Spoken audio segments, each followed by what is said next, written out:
Today I'm going to tell you about the noise and vibration insulation features and details in the arches, car's interior, trunk, and more. This video is going to be pretty long, so prepare some tea, coffee, or dumplings and I'll get started. Firstly, I want to discuss just how poor the sound insulation of the Peugeot 308 in the T9 body is from the factory and whether there's any real need to add anything extra. You might be surprised by my answer, but the factory doesn't skimp on the sound insulation. It's pretty standard, in general. I wouldn't go as far as to say that it's terrible. That would be a lie. And I wouldn't say that it's outstanding either. If I had to describe it shortly, I would say it's adequate and certainly not the worst in its class. By the way, in my personal experience, the factory sound insulation is a bit less effective than the sound insulation in the Opel Astra I drove before. It's not dramatically worse, but it's noticeable. However, if you've already seen my video where I fixed annoying noises in the door stoppers, you know that I've removed the door panels.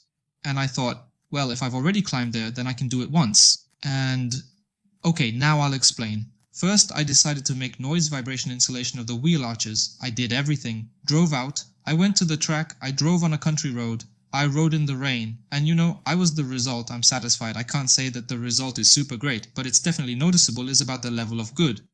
Next, as I was happy with the result, given that I knew I had to get inside the doors and fix the stoppers, and given the fact that the speakers in the doors are factory fitted,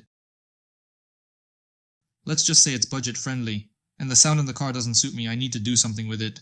Having put all this together, I decided that it would be a good idea to make high quality noise vibration insulation of the doors, and there would be less noise, and the sound would be better, and so on. In short, I chose a triple action plan. Of course, there's a lot to work, it'll take even more time, and it's not the most budget-friendly task, but if I've decided something, I'll follow through. So, first things first, as they say, I started the car insulation from the trunk. If you haven't seen the video, you should look at my channel, it's all detailed there, what and how, plus a lot more than just insulation. Take a look, I think many will like it. Next, what I did was insulating the wheel wells. Look, I really don't want to bore you with all the step-by-step of what and how to do it right and all the ins and outs of the process. Here's a link to a great channel where a guy does soundproofing on various cars, professionally, high quality. The videos are very literate. In short, I recommend it. I return to our wheel arches. For you to access it, you need a jack stand. We remove the wheels of the car. Take off the plastic locker. Now onto the pleasant aspects. The locker is fixed pretty successfully, specifically onto the sprocket screws. Some cars are dominated by plastic fasteners, in my opinion that's worse. To remove the front locker, take a T30 sprocket and unscrew the screws around the edge, specifically 5 of them.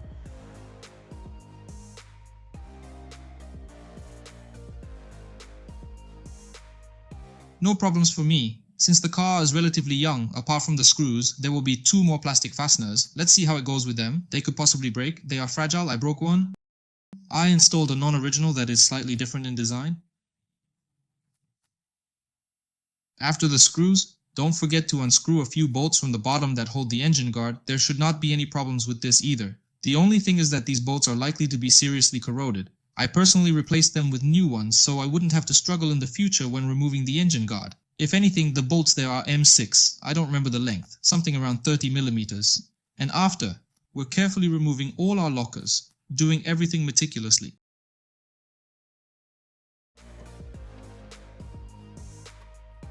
The plastic is quite flexible, it's hard to break it. But still, you might notice that someone has already applied vibration insulation to the lockers. And that someone is me. The thing is that the procedure is not very quick, so on the first day I removed everything, washed it as necessary.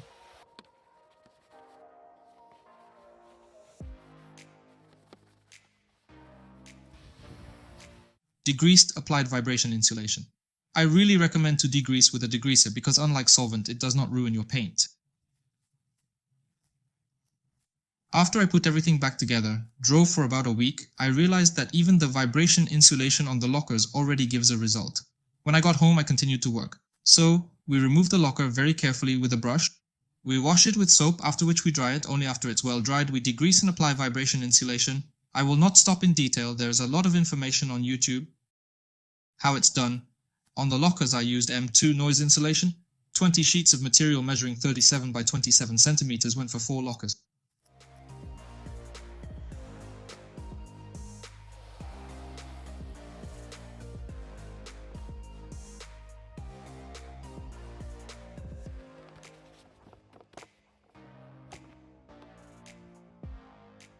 You might be wondering what happened to the metal under the wings in 6 years. It looks exactly like this currently. Everything is quite stunning, and nothing frightening has been seen. Even the thresholds are perfect.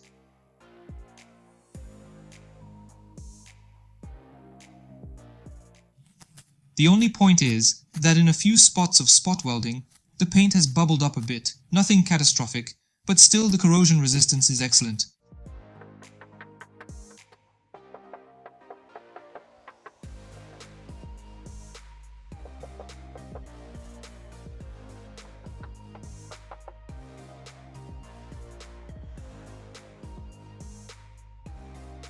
What's our next step? Exactly. We thoroughly wash everything, preferably with soap and a brush. It's a very important point, and if you neglect it, you'll deeply regret it. We wash everything, wait for it to dry. Naturally, it's preferable to choose the appropriate weather, ideally raise a few wheels, remove the lockers, wash the arches, and while they're drying, coat the lockers with vibration insulation. As it's not a quick task either, let's move on. This is how the rear lockers are removed. They're fixed similarly to the front ones with a T30 star in these places. Also, two weird plastic fasteners. The weird thing about them is, they attach rather doubtfully. When you roll the locker into vibration isolation, the fastener is entirely unreliable. I tightened M6 nuts on top of them. It's much more secure. Don't forget to unscrew the screw from the bottom.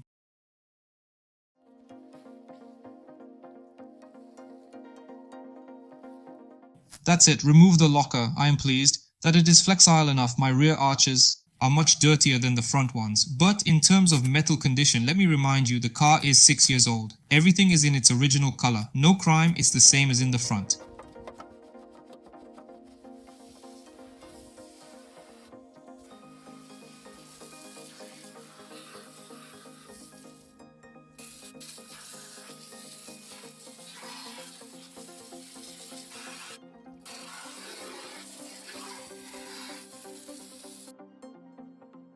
I stuck the arches with M4 noise material, 4mm respectively. For 4 arches, I used 12 sheets of 37x27, but by and large you will need 18 sheets. The rear arches inside turned out to be a bit larger than I thought.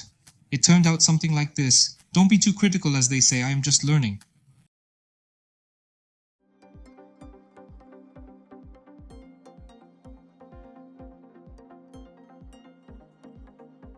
I stuck it on top of the vibration insulation.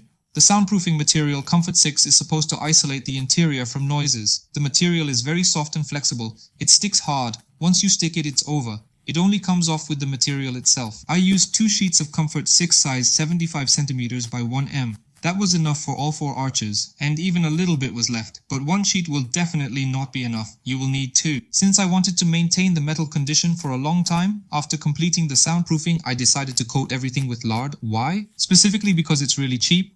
It's been tested for decades. Someone might say that it's hard to apply. I agree. You need to either melt the lard or think of something else. A heat gun perfectly solves this situation. There are of course nuances and subtleties in the work, but in terms of protection against corrosion, lard is a great option. I don't think you can find something cheaper. If you're going to do something similar, don't forget to cover the brake mechanisms. Otherwise, you'll have to clean it all up later. This summer, I managed to check a misconception that the wax simply drifts off the body of the car, especially from vertical surfaces. Of course, if you live in a hot region maybe, but here in the Republic of Belarus at an air temperature of about plus 35, it's quite normal. As a super budget option of push salo, I recommend.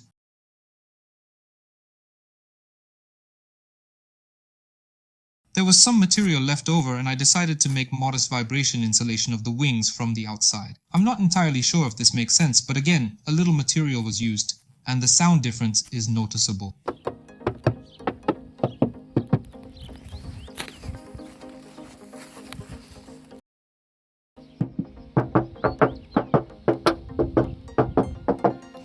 If to speak briefly about the arches, that's all. Let's move on to the door soundproofing.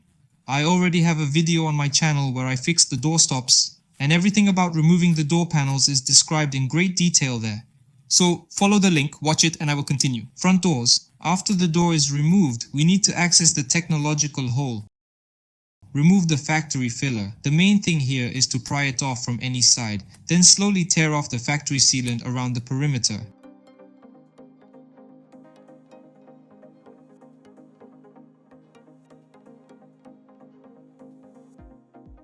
The factory has installed such an interesting thing. It's a cushion with synthetic padding or something like that. I understand that all this is for the sound of the acoustics. As you can see from this picture, the access to the insides of the door is not very big. This procedure will cause you some discomfort. Spoiler: it's much better with the rear door and it's much easier to stick and glue the soundproofing there. So if you want to practice on kittens, start with the rear doors. Let's carry on. Firstly, it's of utmost importance to thoroughly wash and wipe, then degrease the door's interior surface. Don't skimp on the degreaser. And well, afterwards we stick the vibration insulation and roll it in. Right. I used Black Joker soundproofing. The saying goes, if you're gonna do it right. Yes, it's not the cheapest option in the market, rather it's the opposite, but personally it was very important to get this material. Here's the thing, if the vibration insulation is improperly rolled in, problems can begin, starting with it falling off and not performing its function, to the point where condensation forms between the unrolled vibration insulation and the metal, causing corrosion. That's why the Joker series sticks to the surface straight out better than all of its competitors, no matter how much. I watched online videos, they all echo the same sentiment. Once you've glued and rolled in the Joker, it's almost impossible to take it apart. And on top of that, it has excellent characteristics, a great mechanical loss coefficient. In simpler terms, the Black Joker, which is 2.7mm thick, is meant to replace the 4mm thick vibration insulation. It's all nanotech and stuff, and obviously, it's lighter. I can't confirm or deny this, but moving forward, the results were good. Next, after putting on the vibration insulation on the outer layer, I applied sound insulation onto it, specifically Practic 6. What can I say about the material? It's not as flexible and soft as Comfort 6, whether that's good or bad. I haven't figured out yet, but I saw tests on the internet, and it seems like cheaper materials like Practic 6 slightly underperform expensive counterparts in terms of sound insulation. So if you have the money, go for the more expensive ones if you want to save. It seems justified in this scenario, at least that's how it appears to me.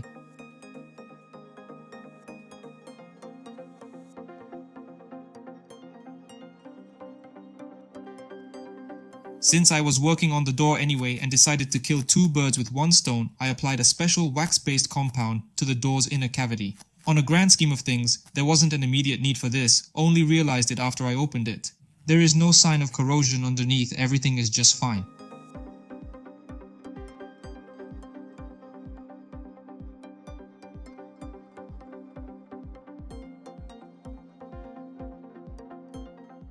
I saw that some people even drilled holes for water drainage because the drain from their factory, let's say, is not at the lowest point, and I wanted to do the same, but looking at everything's current state made me rethink. Oddly enough, the drainage is coping. Here's where is a small issue, it's in the embedded doors. I really don't know why, but they look like this. Strange considering that there's no corrosion anywhere else. And this seems like an unfortunate incident, so in all, the jigs, well, at least these production years were also treated with a compound so that moisture and corrosion don't get in, so to speak. They were preserved. If anyone has a car that was made after the restyling, write in the comments, does everyone have this, or is it only before the restyling that this happened in the early versions?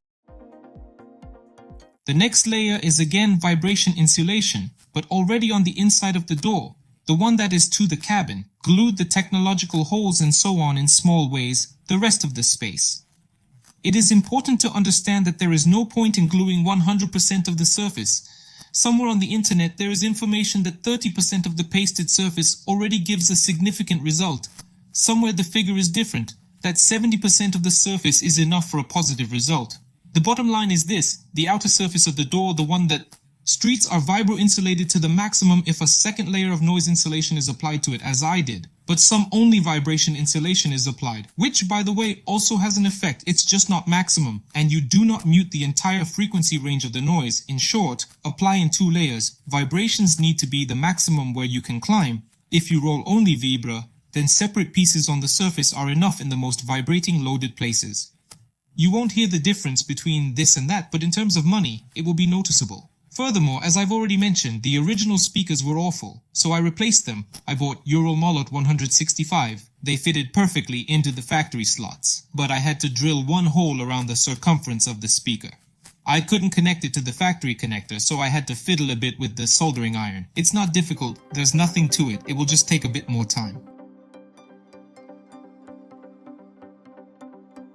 I also replaced the original tweeters. I installed ones from SWAT. The reviews are really good, the test results are remarkable, and indeed, They sound fantastic. I don't regret for a moment deciding to replace the tweeters. By the way, if you're going to replace the tweeters, they should either come with capacitors or you should buy them separately, like I did. Here's a brief diagram.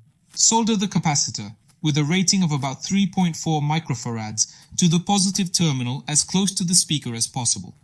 The original ones, for instance, are rated at 4 microfarads. If you don't install a capacitor, the tweeters won't last long. They'll start to either crackle or distort the sound. What I want to say about the factory speakers in the Peugeot: first, if anyone needs the part number, it's displayed on the screen. Secondly, even though they might appear identical at the front and back, there is a difference. At the back, a larger diameter headlamp ring is installed, while in the front it's significantly smaller. This ring handles high frequencies. However, at the back the tweeters are uninstalled, so it should theoretically compensate for high frequencies, but in reality it doesn't. In terms of the original sound system, the back speakers are honestly, they produce heavy bass but lack high frequencies. Let me briefly describe what's wrong with the original audio system in the Peugeot 308. Several versions of audio systems were installed in the car. Some are actually not bad according to reviews and even come with a factory subwoofer in the trunk, but in most cases, the car is equipped with standard audio, 4 speakers in the front and 2 in the back. If you're not a demanding driver and all you want is for the audio to work, not too loud, then in general you should be satisfied with what's there. If you sometimes listen louder, you'll quickly realize that already at average volume the speaker is struggling, there's no bass, the highs aren't reaching anywhere, but overall it's just average. So, if you love driving and sometimes blast your favorite track, you will soon realize that something needs to be changed in your life. I read comments that even just the vibration isolation of this car can significantly improve the sound, and there are people who are perfectly satisfied with that option. So you could just apply some soundproofing to the doors and see maybe that will be enough for you. Also remember that if you intend to simply swap the speakers for something better, you will still encounter problems at a decent volume. The door will resonate and the sound will suffer. People have tried it, so if you decide to change the speakers, it's highly advisable to apply at least vibration isolation to the door, or better yet, install proper soundproofing in several layers. The next step is to sound deaden the plastic door panel. It's specifically needed for acoustic sound. No need to wrap everything with the dampening. The amount you see in the photo is sufficient, and the final touch is a noise-absorbing layer, specifically noise absorber A15. Interesting material. It has something akin to memory effect and takes its shape. It also compresses very well. Its purpose is to trap the noise inside it. Let's just keep it simple. It subsides or gets caught and barely passes through it. That's pretty much all about the soundproofing in this car. And before we calculate how much was needed and how much it all cost, another word on how to open the rear door. After removing the panel, you'll see a plastic assembly that holds the door handle. To remove it, you need to press down on the lower lever. Remove from the bottom, and then everything comes off the top just fine, obviously. Something has to break the first time. I broke one retainer. Although everything got fixed with the help of an M6 bolt, it even became stronger than before. But be careful.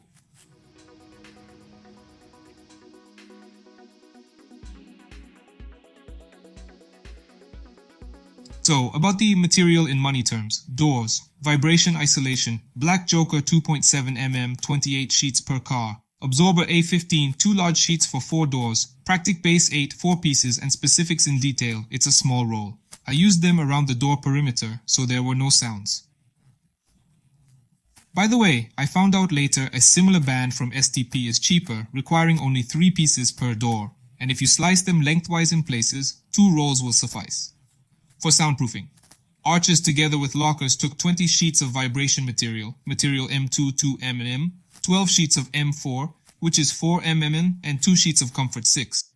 Adding up everything I bought, I approximately spent $200 for the car's soundproofing, considering all the materials, speakers, degreaser, and the likes. Factoring in the trunk, it would come to about $240 or 18,000 Russian rubles. In terms of time, it took me wheel arches with lockers 2 days, 4 doors another 2 days, and 1 day for the trunk. I took my sweet time doing it for the first time, but the whole job can realistically be done in 3 days if you set your mind to it. Moving on, am I happy with the result and was it worth it? As for the trunk, I didn't really notice a distinctive improvement. Let's put it this way, it got better, but it was already quite good. Personally, I value the trunk floor more than soundproofing, and the sound-absorbing layer has its uses to prevent many small parts from making noise and hitting the floor. If you're not sure what I'm referring to, I created an extra subterranean space for myself. Let me repeat, there's a video where you can check it out and you will understand everything. Verdict: soundproofing the trunk isn't crucial according to me. Also, let's not forget the fact there's a spare tire, a blue back set, and some kind of plastic shield under the trunk, which bears some of the noise from stones, pebbles, sand, and all the rest. So namely, the trunk isn't inherently noisy. Not necessarily in my personal opinion. Next up, the wheel arches and lockers. Here's the situation. In the rain or when driving on gravel, it used to be awful. Now it's good. I'd even say it's really good. If just driving on the highway at 90 to 100 kilometers per h, the situation is this. I've got awful old, bald, crooked, worn-out tires. I'll run them until winter and then give them to my parents for their flower bed. The problem is different. The tires are extremely noisy, so I'll only be able to see a normal result with new, albeit inexpensive tires closer to winter. So far, there's a noticeable result, but it changes a lot, depending on the road surface. There's a lot of noise on coarse mesh asphalt, but it's quite comfortable on fine mesh asphalt. Overall, the result on the arches is above average, but not great. Let's see how noticeable the difference will be with normal tires. For now, the result is between average and above average. Lastly, the noise insulation of the doors. One more time I used top-of-the-line material Black Joker, and the result is truly splendid. Of course, I understand that along with the soundproofing, I also switched the speakers. But truth be told, when the doors are shut, it gets significantly quieter. Along with the soundproofing, I also changed the speakers, but it becomes much quieter when the doors are closed. The expensive acoustics are really worth the money. They're just awesome. The doors have become pleasantly heavy. They used to close with a nice sound and now it's just astonishing. Spending time with the layers really made sense. I don't regret it for a second. You're probably curious about the weight. Now the doors are so heavy that most likely the hinges will fall off. I disagree though. With the top material being 2.7 mm thick, the weight of each door increased by approximately 2.85 or 2.9 kilograms on one side. It's 3 kilograms on the other side. They are evenly distributed throughout the entire area. For instance, when you buy a bottle of water and place 1.5 to 2 liters in the door, you don't consider how it will affect the hinges. Furthermore, I don't go to the beach where I have to open the doors all day. Hi everyone, Muzan here. In my view, the mass in the doors isn't that important. If you use a thinner material, it gets even easier. There's certainly a benefit from the sound insulation, and in many spots it's quite noticeable. Some places are really good, but is it worth it to do this yourself? It's up to you, but the amount of work is significant. I'd say it's a lot, and it might be worthwhile to pay professionals, if you're confident in the quality of their work. On the other hand, I'm doubtful that anyone would do all the listed works for 18,000 rubles. I'm afraid the price might be different, but that's for you to decide. Among the downfalls of this, aside from the cost, as expected, now the loudest spot is the bottom. On the road, one can hear the noise coming from the bottom. Remember, it's not my invention or words or opinion, but as soon as you soundproof anything, you'll immediately hear noise from somewhere else, from another component that's really noticeable, and it's normal. The overall noise does still get much less, but you won't turn a French Mercedes into an ordinary one regardless. Although the difference is quite noticeable, so that's the story. I'll keep you updated and will be happy to share new videos as and when I can. That's all for now. Thanks to everyone, stay safe on the roads and see you soon.